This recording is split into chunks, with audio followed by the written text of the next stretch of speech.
Yeah, I was getting my charger. Yeah, I'm good. All right. All right, Outlaw Radio Live fans, you already know what time it is. We have none other than the legendary, the one, the only. We got the ringleader DJ Ace up in the mix. How you doing this evening?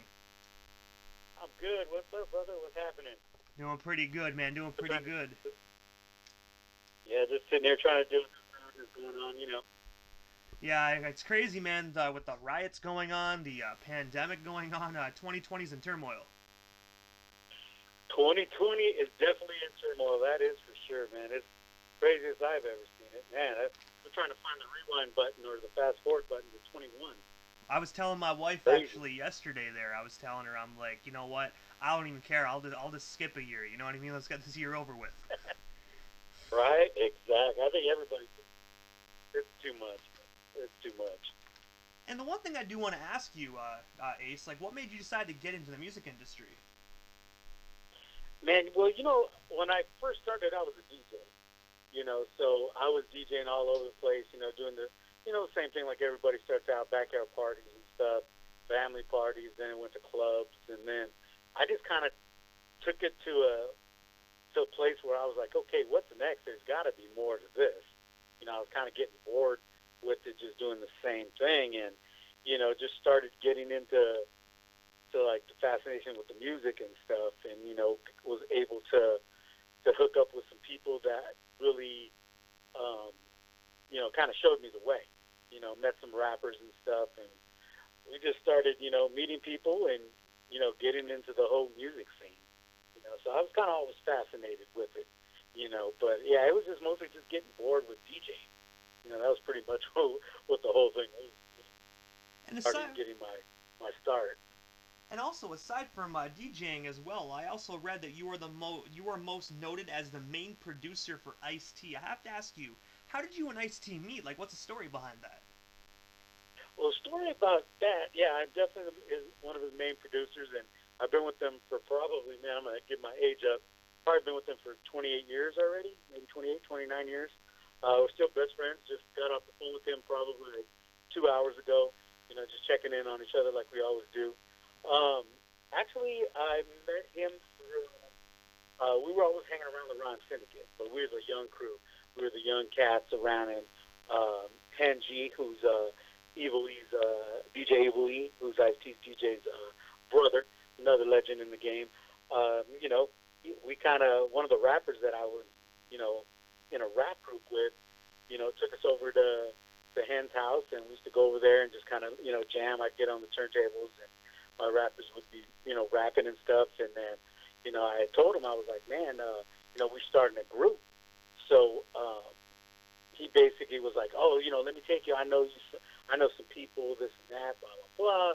And then he's like, I told him I started making beats, and I was like, yo, I make beats, and he was like, what? He goes, let me hear him. So I was, I played a cassette tape for him. He heard him. He was like, yo, he's like, this is kind of crazy, and we were partying, so got a little, we all got a little drunk, so I left the tape there, and maybe like a week later, he called me. He called my house, and he was like, yo, hey, somebody wants to talk to you, and I was like, all right, cool. So he put him on, and it was Ice. And he was like, what's up, man? It's Ice. And, we just started talking. He's like, hey, so Hand gave me that beat tape that you had.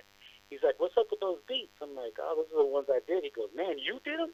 I'm like, yeah. He's like, man. He goes, there's like there was like six beats, I think, on there. He goes, I want all of them. I was like, what? And he was like, yeah. He's like, what you doing right now? I'm like, nothing, just in my garage, in my little beat lab. He's like, well, we going to San Diego. I'm doing the Fresh Fest or something like that. He's like, Hen says he knows where you live and you're on the way. He's like, we're going to stop by and pick you up. So they came rolling down my block, 10 black cars deep. And he was like, he's like, get in he had his room at the time. He's like, get in the front seat. He goes, let's ride to San Diego. So I jumped in the car and he just started rhyming to my beats. I was like, what the heck? And I was already involved with South Central Cartel. We already had South Central Cartel out. So South Central Madness was already out. He goes, man, him told me you down with SEC. I'm like, yeah, I produce for them and work with them and stuff. I go, those are the homies. He goes, yeah, you guys are all over the box. And then he basically just said, he's like, let's have some fun tonight. He goes, yeah, but I want these beats. He goes, what studio got a studio, I work out of in Hollywood. And he's all, okay, book it for, Wednesday. Like, all right, cool. So, we ended up having a good time out of San Diego. Wednesday came and he showed up and he basically said that he had a record that he needed to finish called G Style. It was a remix. He was all, but I don't like the way it's coming out. He goes, I'll be back. We're going to go get something to eat. Let me see what you can do with it. So kind of had a little piano riff in it and stuff like that. So, I went to work on it, kind of put my flavor on it. He came back like about 2 hours later and I seen him walk in and he just started bumping his head. He's like, turn the mic on. So we turned the mic on. He went in there, rapped the verse, and came back out. He says, I'm going to have this on the box on Yo MTV Raps in a week and a half. I was like, what? And then he came and, when he came back, he's like, oh, yeah, those other beats threw a bag of money at me and basically says, is this good enough to start? Kind of looked at it. I was like, hell yeah. So we've been with each other ever since, man. I've been, working with him ever since. We became best friends and stuff, and, a lot of stories. So, yeah, that's my guy right there, man. I owe a lot to him. If it wasn't for him, a lot of, Ringleader wouldn't be in my position, And the one thing I have to say about that as well, you had one drunken party night and it turned into like a 27-year friendship, man. That's actually pretty phenomenal. You left the tape at the right place and most definitely the right time. Right, exactly. Yeah, you know what I mean? And it's like people was like, damn, you and Ice are like, you're everywhere with Ice, and we just started hanging out, we'd go to the clubs, we'd work, and then just about that time he just started his studio, the Crack House. So he's like, you know about all the stuff, hooking that stuff up? I'm like, yeah. He's like, hey, come to the house. He goes, I'm barely got it together. He had already had it built, but the equipment was there, but he didn't really have everything set up. So I went up there, checked out what he had, and I was like, damn. First of all, the house was incredible. It was the one on Yo MTV Raps. And he was like, anybody that can, set this up? I'm like, hell yeah. So I got this guy, he'll come up. So my homie came up, hooked it all up for us, and he's like, hey, bring your equipment. So I brought my equipment up, and he gave me the key that day, and he's like, look, this is our spot. Whenever you want to use it, go ahead, record Ron Poetic Mafia. He's like, whatever you need. If you need studio time for other artists, he goes, I ain't got no problem with you using it. He goes, let's just work on my stuff. I said, all right, cool. So that's how it started. Just basically up at the Crack House, man, every day. I'm going to say probably 7-8 years, every day driving to Hollywood, and just working on all his albums and stuff, engineering a lot of stuff. I'm also engineer, so I was engineering a lot of stuff, recording vocals, everything like that, and, mixing the record. So it was pretty cool. I can't complain. I've had a good career, man, that's for sure. And when you brought up the SCC, I have to ask you, how did you get connected with Prodigy and them? Prodigy, that's my guy, man. I've known Rod for like 30 plus years. We actually met through a mutual friend. So Ann actually took us to a friend of his house who's in the music industry. He worked for Capitol Records at the time. He was a keyboardist and stuff, and he had some. He was the one that actually really got me into producing and stuff. Because I would go over there and I'm like, look, play like this, or let's change the drum loop, or the drum sound like this. So he goes, hey, he had told me, he's like, hey, I want you to meet this rapper I'm working with. He's out of South Central. I'm like, all right, cool, whatever. He's like, let's meet up Saturday. So, Prod came over, man, and we hit it off, and we started working. I was playing him beats and stuff, and he was like, yo, that shit sounds real cool. So we actually did a couple, records together, and then we just hit it off. We became friends, and, invited, Ron Poetic Mafia, to hang out with, we were going to the studio with South Central Cartel, so it was cool. It was a big old black and brown thing, man, just good times. We bring the girls, the booze, and the trees and stuff, and, we just started making music and stuff, and we just all became a big clique, and started working on the South Central Madness album and stuff like that. And then once that took off, we still work on music to this day together. So I did a lot of the scratching on the records and stuff like that, and it was cool, and that's how we revolved around Ron Poetic Mafia. That basically gave us our first spotlight on South Central Madness with Power Lord rapping on the Mexican rapping on that record, and it was pretty crazy because we used to go and do shows with them, and like the crowd would go crazy off them. Then when they bring us out, the crowd would just go nuts, because they have a lot of Latino fans. So when they would bring us out to do South Central Madness, man, people started singing Power Lord's verse, and we were like, whoa, we're like, okay, well, we got something here. We just started, we were doing music, doing our album, and, shortly after that, we got signed to Giant Warner Brothers, Ron Poetic Mafia, and SEC got signed to Def Jam, almost probably at the same time within like a month or two of each other. So, yeah, we've been friends for a long time. Those are my people, man. Those are my guys. That's crazy, man. You know what I mean? Because it's not every day you get a chance to get a sign. Sorry, you get the opportunity to be signed to Def Jam. That's actually really cool.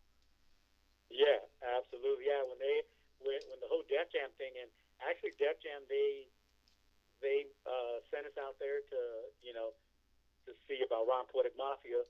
Russell, we met with Russell, and he liked everything that we did. I just myself personally, I didn't really like the situation because one, they already had South Central Cartel, they had J.O. Felony, they had Warren G. So they had a lot of they had tons of rap groups there.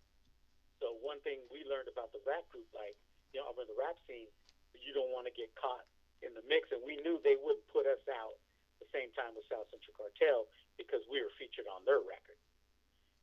So our manager at the time was like, "Yo, I know Cassandra Mills, who signed Color Me Bad." So she had Color Me Bad. She had the hottest record on the street. So we got signed when I Want to Sex You Up was just on fire when it was on, like playing every 10 minutes. So the late Cassandra Mills, she's the one that signed them. And she basically said, "I heard y'all met with Russell." We were like, "What? How did you know?" She goes, "Industry small." She goes, "Look, Russell got a lot to offer. We don't have a lot of hip-hop groups, but I love the way you guys sound." She goes, "I can't even believe you guys are Mexican."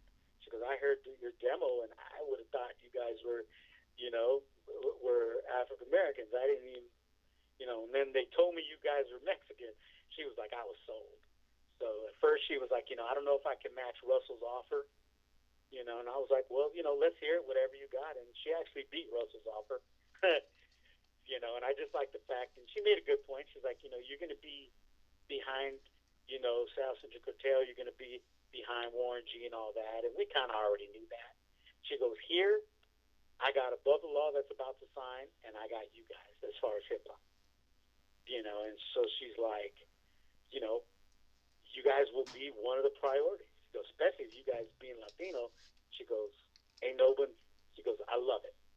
So we ended up deciding to go with Giant Warner, and it was a good decision for us. It was we were definitely the first Latino group to get signed to Giant Warner Brothers. So that was a big feat. Just some young kids from LA, taking our dream, and we were signed to Warner Brothers. We got Bugs Bunny jackets. We were like, what? Yeah, we were like, what the? Like, it was unreal. Like, it was unreal. It's like that. Everything was just happened all at once. From the ICE, from the South Central Cartel, and from our own personal deal. And like I always said, if it wasn't for South Central Cartel, we wouldn't have met ICE. And if it wasn't for ICE, it wouldn't have took me places where my music maybe would have not have gone. So I owe them, and I always give them props. And like I said, that's why we friends to the day, for both of them. I never forget that and stuff. And, you rarely find that, in the music industry, and it just shows us being together for so long, being friends and homies, we all check up on each other still, and stuff. Me and Prod still work on music, me and Ice got new music coming out. So it was good, man. It's been very blessed to say the least. And also, another group you were a part of was also called the Audio Hustlers, alongside Be Real of Cypress Hill. I have to ask you, can you tell us a bit more about that group, and how did you guys all get together? Yeah, well, Audio Hustlers, because I'm part of I have my own radio show called Final Level Radio. So I've been doing internet radio for like 13 years. So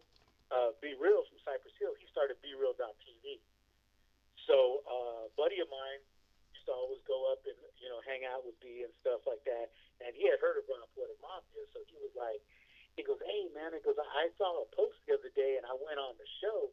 He's like, Ace, these are your boys, killing it, Ace, because I also DJ for $10 or Cypress Hill too, so I'm his personal solo DJ. So he goes, Ace, yeah, Sen's DJ. He goes, yeah, man. He's like, he's cool. He goes, yeah, we were hanging out backstage at a Cypress concert and stuff, and so he invited me to B-Roll TV to do a set on there, and he goes, man, we're trying to start this, whole internet radio thing. He's like, you down to come on? I'm like, hell yeah, I'll bring my show over there, So, and then, we just started talking, hanging out, being friends and stuff, and he was like, he goes, we need to start a DJ crew. And I was like, man, I'm down. I go, what about Audio Hustlers? Because he already had that. That was his production company. And I remember when I first saw the little banner that he had in the studio, the logo was dope. I was like, yo, that's kind of cool, Audio Hustlers. So I go, what about Audio Hustlers? Let's call it Audio Hustlers. He was like, let's do it. So we had all our DJs, man, from Javi Lopez, Lenny Decano, DJ Prophet, Salam Rec. So we had all these DJs already playing. Jay Turner, rest in peace. We had all these DJs already playing on B-Roll.tv. So we just all formed, one DJ crew, and it just kind of took off from there. We had a good run with B-Roll TV. We were doing shows, and I was on B-Roll TV probably 4 or 5 times a week, spinning different sets and then doing my own show. And then at one point, I was doing Final Level Radio, my own show, 2 times a week on B-Roll on Wednesdays and Sundays and stuff because they needed other shows. I was like, I'll do the all West Coast show, because I have my own studio and stuff. I have my own broadcast stuff here in the Dark Kingdom. So I kind of just did that. But yeah, we formed it, and man, it was fun, man. It was cool. Those are my boys right there. And also, aside from like you producing and DJing, you are also an actor as well. I got to say, man, you are the jack of all trades. I'm gonna have to say that for a fact. You also played in one of my favorite hit shows from the WB, which is Smallville. I have to ask you, what was it like actually being a part of Smallville and being part of such a huge show? Right. Well, the thing is, I'm technically not an actor. So basically, what it is I do music for TV and film. So what you're reading, where it gives me my actor credits, those are actually music that I produced for the shows. So I've done some cameos here and there on some things, but a lot of like Smallville, they probably took about, at least picked up like 6 or 7 of my instrumentals for that movie, or for the TV show. So I had a lot of music, like Scary Movie 3. I've done Batman. I've done. I got all my posters up in here to make sure I'm getting. Tank Girl did the title track for that. Did what's the other one that I did? Yeah, I did Scary Movie 2, Scary Movie 3. I did the Tookie Williams story. I did the music for that. So I was definitely blessed to be able to do Carlito's Way, Redemption, Road Dogs. What else did I do? I did a couple of Ice's TV shows. He had Rap School, so I did the title track for that. I was able to do that. So yeah, so I did a little acting. I kind of do different things, but majority of those placements were like music. I mean, I was getting trailers. I did a T-Mobile commercial. I did with Dwayne Wade and Charles Barkley. I did the music for that and stuff. So I, mostly it's producing, for TV and film. And I got to tell you, man, that really, saved me, especially when the music industry, started slowly going down, with, everything with the internet and stuff like that. So I'm the type of person that likes to change my hustle and see what I got to do. So I happened to meet these guys at the Latin Grammys, and the guy actually spilled a drink on me, and he was like, hey, there's a lot of people coming up to you taking pictures with you. He's like, what do you do? I said, I'm a producer. And he was like, what? He goes, what? I go, hip-hop. And I told him what I did. He said, man, I own a publishing company for music and film. He goes, do you ever get any, stuff in music and film? I said, well, I got, 1 or 2 in one of Ice's movies and stuff like that. And he says, come by the office if you don't mind. So I came by the office. that next week. And within maybe a week and a half, I signed with them. And I didn't immediately sign with them because I told them, I want to see what you guys can do. Everybody can talk a good game, and I was already seasoned in the game. I'm like, yeah, I just want to make sure I'm not going to sign with you guys and you guys ain't going to be able to deliver. He's like, well, it's also on the music. He goes, we put it out to different editing houses, and they're the ones that pick. So let's just see what your music can do. I'm like, oh, cool. So I gave him like about 10 or 15 tracks, some with Ron Poetic Mafia, some with instrumentals. I said, well, let me see what you guys can do with these. So, man, he called me 2 days later and says that I got 2 placements already. He goes, this is the first time we've ever had a producer come in or an artist come in and get 2 placements in 2 days. Because placements aren't easy to come. And then he goes, man, and I saw the money on him. I'm like, wow, you guys can get this money? For this type, he's like, absolutely, because this is the lowest we'll take. I'm like, okay, cool, I'm down. I'll sign, but, let's change the numbers and stuff. So we worked out a better percentage because I didn't really like the percentage, And, I started getting placements like crazy, like Batman, like I was getting movies for the trailers and stuff, and there was just like the money was unreal for a minute, 2 minutes of music. I was like, oh, okay. So I've been doing it still. I was with them for actually 15 years. I had a career with them for 15 years, and I decided to move on.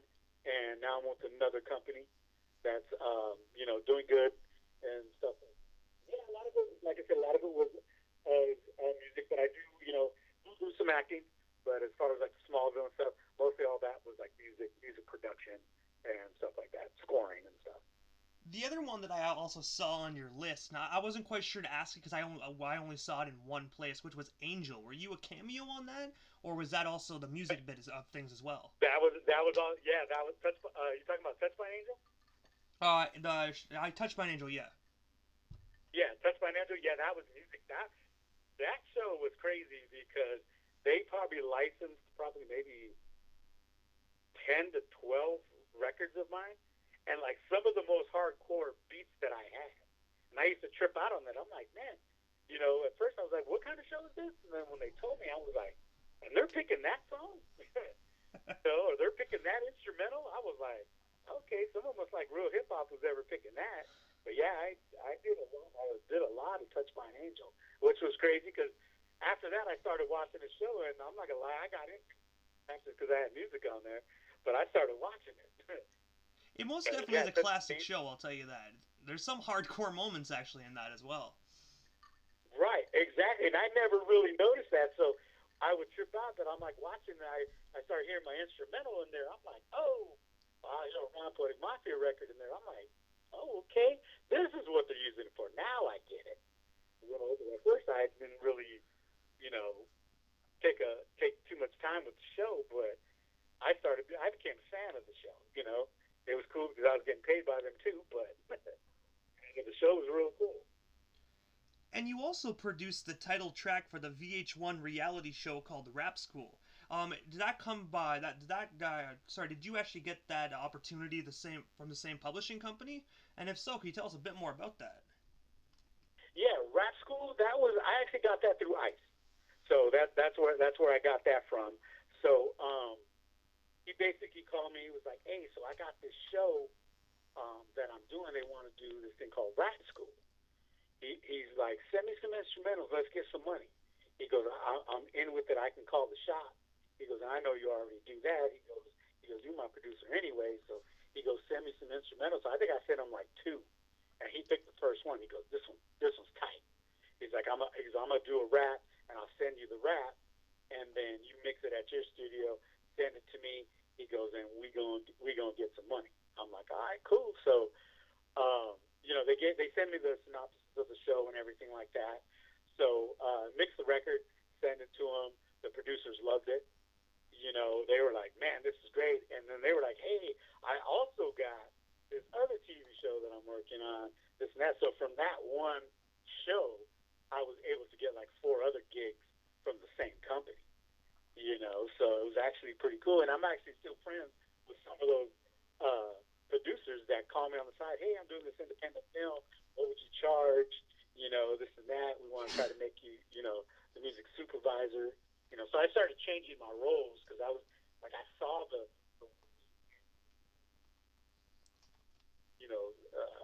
different avenues. I thought was telling me never keep your hustle the same. Got to have different avenues, especially in the music industry. So, I was listening. That like I said, he's my mentor, and he taught me everything. Like I know how to read contracts. I know how to, do a lot of stuff, and because of him, he's like, I don't want to see. He's like, you're a good dude. He goes, and man, you work hard. Like he would always know, even to this day.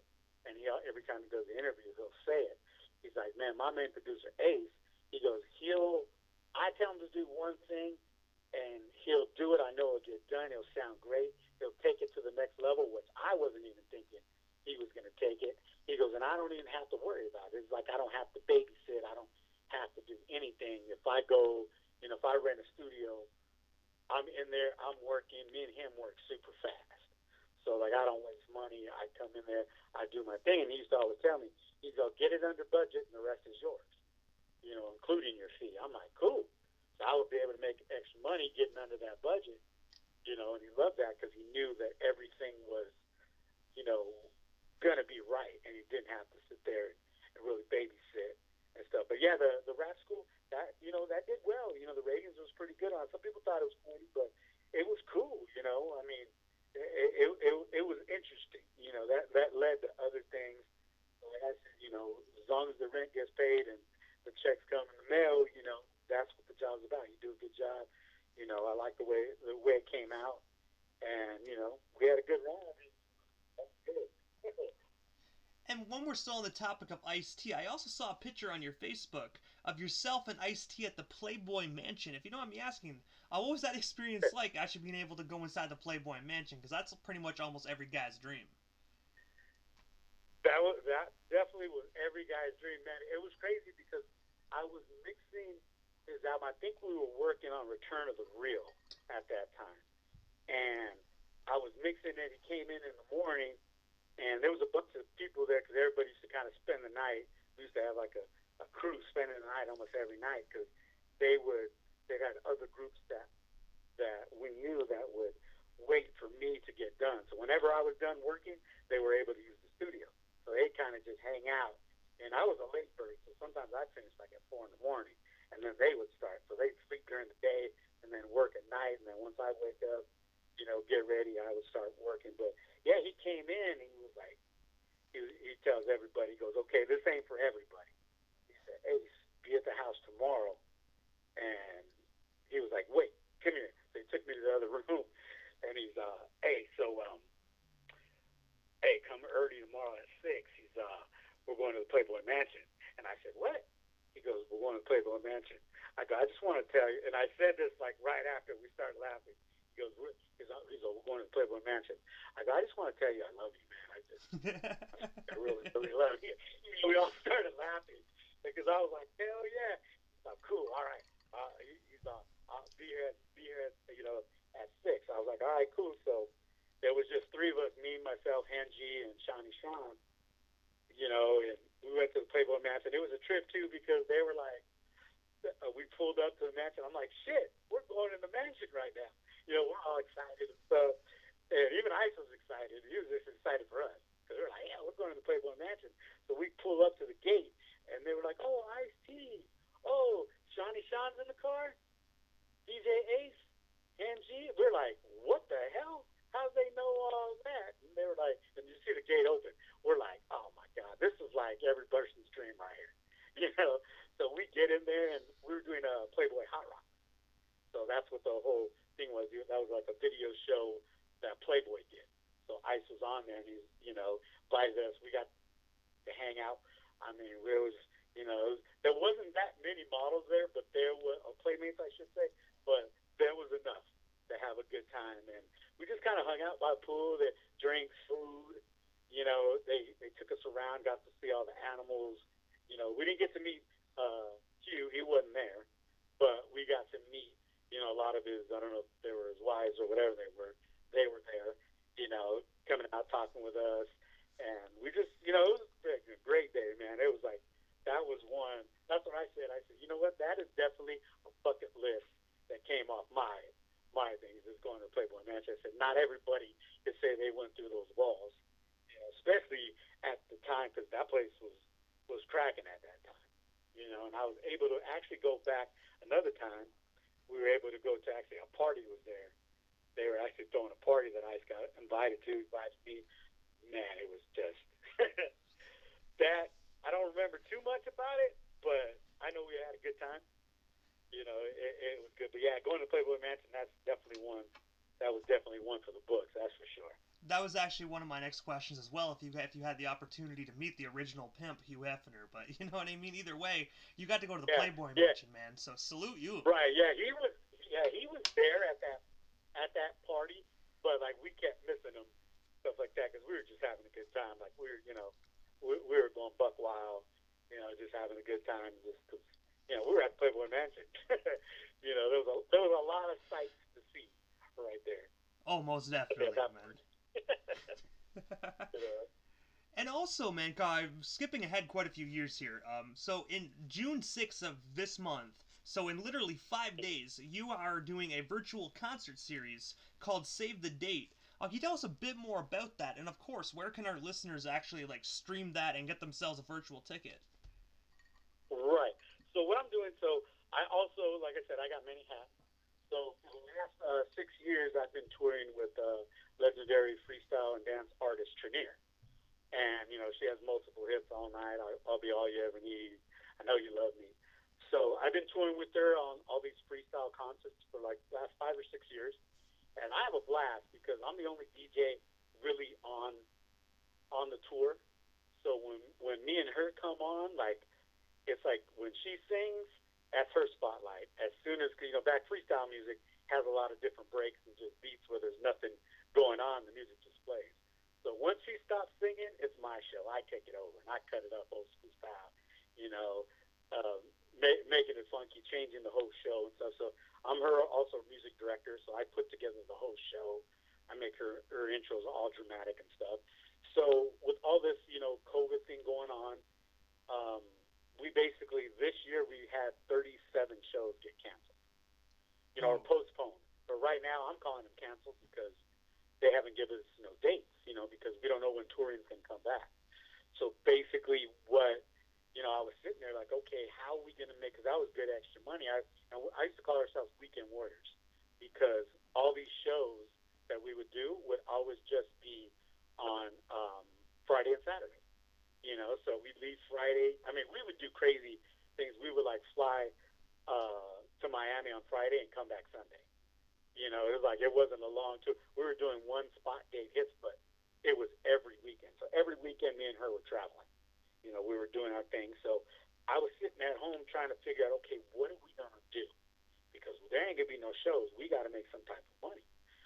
So I thought of the idea of, you know, doing a virtual pay-per-view concert.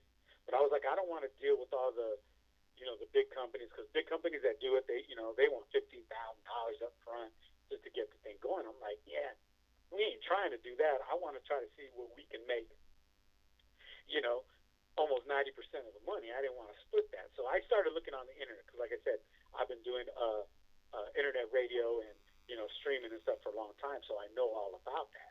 So I started looking for different avenues of how to do it to where we can do a pay-per-view show straight through PayPal, stuff like that. So I finally found one. And this Saturday, June 6th, 2020, we're presenting, the actual name of the show is called Triniers in the House. So what it is, it's a 1-hour live pay-per-view event. Tickets are available right now at www.triniermusic.com. And the show is actually going to be on that same website, triniermusic.com. So you can go get tickets right now. And the ticket sales have been through the roof. Well, we're like, whoa, it's really, you know, people are really supporting this idea, you know. And like I said, there are virtual concerts out there right now, but nobody is really doing it like we're doing it. We're doing it from the ground up, like old school style. But with the people that I put together, this show is going to look like you're literally, because like when we do these freestyle shows, like we're doing where like the Miami Heat plays. We're doing Honda Center. We're doing big venues. We're not just doing. We do little clubs every now and then, but majority of the spots we do are 15,000 people, and it's always packed. Every show is always sold out that we do. You know, and there's always not just us. There's other different freestyle artist groups, JJ Fad, hip hop groups, you know, and stuff like that. So they have like probably 10 to 12 acts on there, but we sell it out every time, you know, and I'm friends with all the freestyle artists. So, yeah, so we put together, it's called Treniers in the House. It's this Saturday, 7 p.m. West Coast time, Pacific Standard Time. It's a 1-hour show, and like I said, it's not going to be because, and no offense to other artists that are doing it, because everybody's trying to make the money, but I'm seeing a couple of these live concerts that they're doing, and they're just sitting in front of the computer, you know, not really doing too much. Our show is literally going to be with our dancers, myself, Trenier. There's going to be 4 to 5 cameras, and we're going to have the lights, LED lights behind me. It's going to look like we're at a club or at a big venue, the way we got it set up. So we hooked up with this company called Live Stream Sport, I believe it, or yeah, and they're the ones that are doing all the visuals for us and stuff like that. So it's a live pay-per-view concert. Like I said, tickets are going well. I mean, we're excited about it. Once again, tickets $10. You know, PayPal. If you don't have a PayPal account, you can use your credit card. We have multiple options for you to pay. Very simple. And if you don't have a PayPal account and you do want to pay through PayPal, you can sign up for a one-time code. Real simple. Basically, I did it, and just to see how it worked. Takes you a minute and a half to get everything, you know, together. Buy the ticket. They send you an email, let you know, hey, this is your passcode.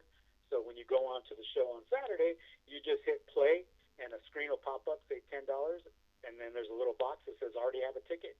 You hit already have a ticket, put in that passcode that it automatically sends you, and you're in on the show, 7 o'clock. I'm also going to be doing a DJ set on there, so I'm hosting it too as well. So it's just, you know, me, Trenier, and our dancers, Alex and Syrian. And we're excited. Freestyle music. We're going to be doing songs that we haven't done before at shows, because usually we just do, you know, certain songs that people request. But there's a lot of, because we have a lot of fans in Brazil. We're real big in Brazil and stuff. You know, freestyle music. I always say freestyle music won't die because of the type of new music that's out. You know, our generation is not really feeling the mumble rap. And no disrespect to the mumble rap, but we're just not feeling that. We like our music.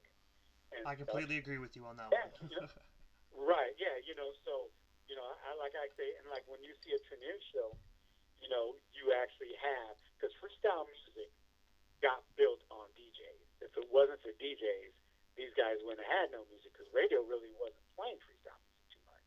You know, so the backyard DJs and stuff like that. So when I hooked up with her, and, you know, and came aboard to be her DJ, like I changed the whole song. So it's like I put in, you know, I put in breaks, I put in different stuff, I put in like samples of Little John, but like I do it crazy. You know, it's like it's a whole. I basically take her breaks and I make them in. You know, I make them move. I make the, you know, Trenier and their dancers move. You know, and then also too, I scratch on there, old school style. You know, super fast and, you know, like we used to do with the Gypsy Love or Planet Rock and stuff like that, you know, and people love it, you know, because like I said, there's not a lot of DJs on that freestyle set. So, yeah, so it's this Saturday, June 6th, 7 p.m. West Coast time. $10 tickets. Go get your tickets right now, www.treniermusic.com. If you need any, you know, links to it, you can find me on Facebook, Ringleader DJs, Twitter, Instagram. I'm all over the place, and the flyer's up on there. But yeah, we're real excited, and it looks like we're going to do another one, you know, because with the demand so good on the first one, that was our vision, is to do maybe a series of these, because we really don't know, you know, how the world's going to be. We don't know if concerts are going to come back right now. This might be the new wave of doing it, you know, and it's funny because now, since we put out the flyer, there's just, I'm getting a lot of my freestyle family coming in, you know, emailing me like, hey, how did you do that? Hey, how are you guys doing that? You And I'm like, after it's over, I'll let y'all know. But for right now, let us do, I'll do our thing. I go, once it's over, I'll connect you because I'm that type of guy, man. I'm not trying to, take over the pie because it's like I love doing music. I love giving the music back to the people.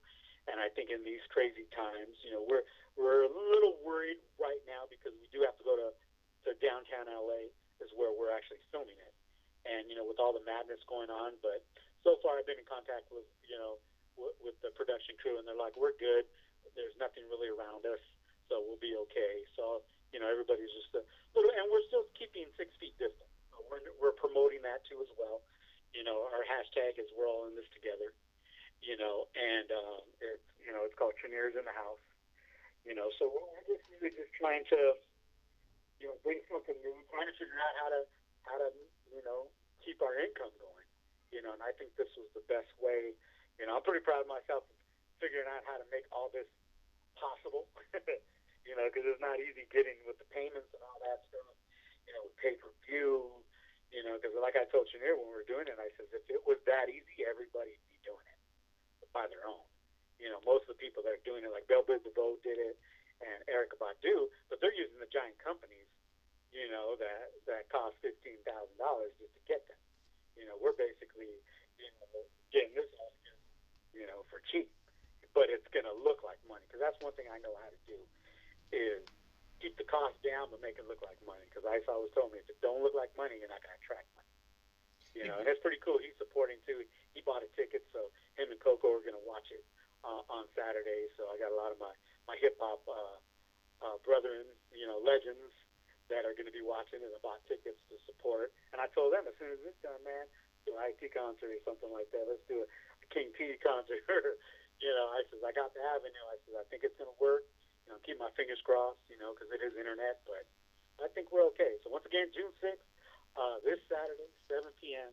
www.cheniermusic.com. $10 live pay-per-view, a 1-hour event, 7 p.m. to 8 o'clock. I'll be hosting it and DJing, so come out and support. And the one good thing about this type of concert as well is, when you hit 15,000, the arena isn't full.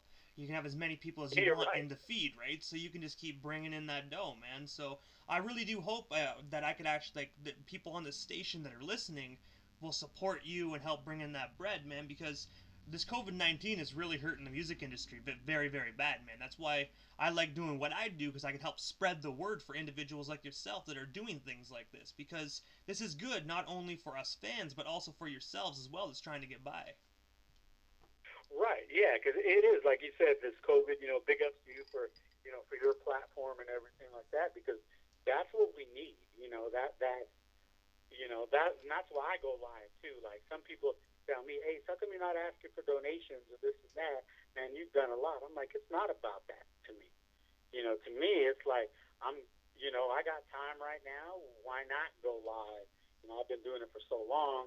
I don't ask for tips. I just tell people, if you like it, just share it. That's all I'm here for. I'll come out and hang out with you, come on my show, and, I'll play some, music for you and stuff like that, because we're all in this together. It doesn't affect, anybody different. This virus and this problem doesn't just pertain to one person. It doesn't matter if you're rich or poor. It's everybody, unfortunately, especially this COVID. I just found out today, another friend of mine, haven't seen her in a while, but her sister texted me, said she tested positive. And that's what I don't, COVID's not over with. The problem is just, this other issue that we're going through, and I totally back up the protesters. Black lives do matter, and, my issue is the people that are looting, because I was in the 92 riots, not rioting, but my family owned a business out there on Florence and Compton Avenue, and we were there for 8 days. I had some toys with me, and no one ever came in our store because I was pointing them at them. And I also had a very, very angry Doberman Pinscher with me. So me and my dad stayed there for 8 days. No one burned our building down. No one looted our building down. They tried, and all of a sudden they started running the firecracker noises, But that's the thing. thing. I mean, we're just all in this together, and it's just a tough time. Not to go too political, but our leadership in this country is really, really bad right now. And it's just sad because the people that are doing all the looting don't really care about George Floyd, don't really care about nothing about the police brutality. They're just opportunists trying to get something free, and that's the sad part because there are people out there that are protesting for the right reasons. And that is but 100% like I said, true. platforms like yours and everybody that's spreading the music, that's why I love to see DJs on Facebook and Instagram, going live because I'm like, this is what it's about. Some are dealing with the copyright issues, but I kind of let them know, look, do it through here, you're gonna have no issues. Now, I don't really go live on Facebook or Instagram because there's just too much drama, But it's I just love the fact that everybody's doing it because music heals the soul, and it's always been. If it wasn't for music in my life, I don't know where I would have been.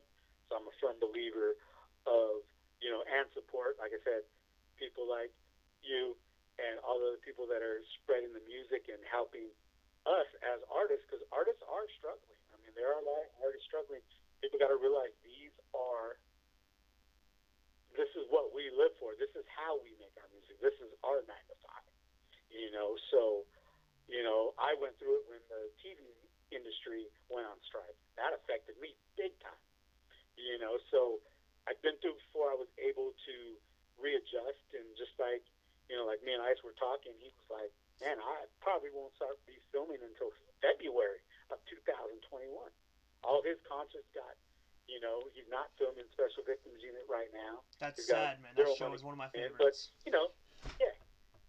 So it's like, not to say that he's broke, but, your overhead is high. Just like me, I got a house, my overhead is high.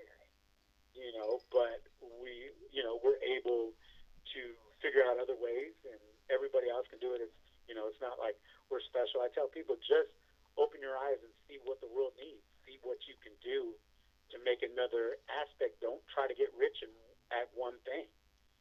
Spread your wealth around and, do things for the love. Money will come. Don't chase the money. Let money chase you. And that's my main thing to people. But, yeah, man, we're definitely in a tough situation right now, but I believe we're going to get through this. It's just going to take some time, So this is the time in the interview, Ace, that I just give a chance for the individual that comes on the platform, just a chance to give shout-outs to whomever they want to give shout-outs to, and of course your social media handles. Is that way our listeners can follow you and everything else you got going on, if they're not already doing so.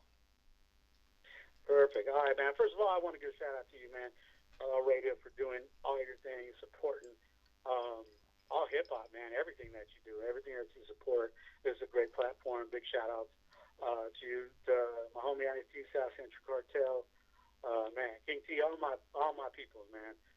We all in this. Everybody out there listening on the airwaves, big shout-outs to you. My thoughts and prayers are with everybody. Stay safe. Don't believe that this is going away anytime soon. Wear a mask. If you don't believe it's not going to stop you, be courteous to other people, because that's what it's about. Let's try to get this all together so we can get back to some type of, normal, because it's going to be a new normal. And also, too, don't forget, this Saturday, June 6th, 2020, live pay-per-view show, freestyle legend, dance artist, Trinier, and myself, live in the house. The Trinier is in the house. www.triniermusic.com, live pay-per-view concert, 1 hour, $10. Come out and hang out with us, and we're going to have a good time. So big shout out to everybody that's listening, and I appreciate y'all. Go ahead and follow me if you guys aren't on Facebook, Twitter, Instagram, Mixcloud. You can go to mixcloud.com /Ringleader DJ Ace. You can download like 16 or 17 of my DJ mixes on there for free. Also, too, I do a live broadcast on there. And also Facebook, Twitter, Instagram, @Ringleader DJ. Very easy to find. But big shout out to everybody, man. I appreciate it. I want to say, DJ Ace, thank you so much for just coming on my platform, sharing some amazing stories. And I do want to let you know when I get off here, I'm going to buy a ticket to that concert, and I'm going to check it out as well, man. So thank you so much. Thank you, man. I appreciate that. You are most certainly welcome, man. And I gotta say quickly, man, thank you so much for the years of amazing music, man. You helped bring a lot of great music to a lot of TV shows and movies, and of course, man, you helped like sell Central Cartel, Ice-T. Man, you are a legend within the music industry, so thank you so much for just years of amazing hip hop. Thank you, brother. I appreciate that. It's always appreciated to hear that. That's what keeps me going, man, is hear stuff like that. And like I said, I tell everybody, I'm just a normal guy. Man. I was just a kid with a dream, and I'm still living it. You know, if everything were to end today, I had a good life. I got some great memories, and I just love music, man. Get into it.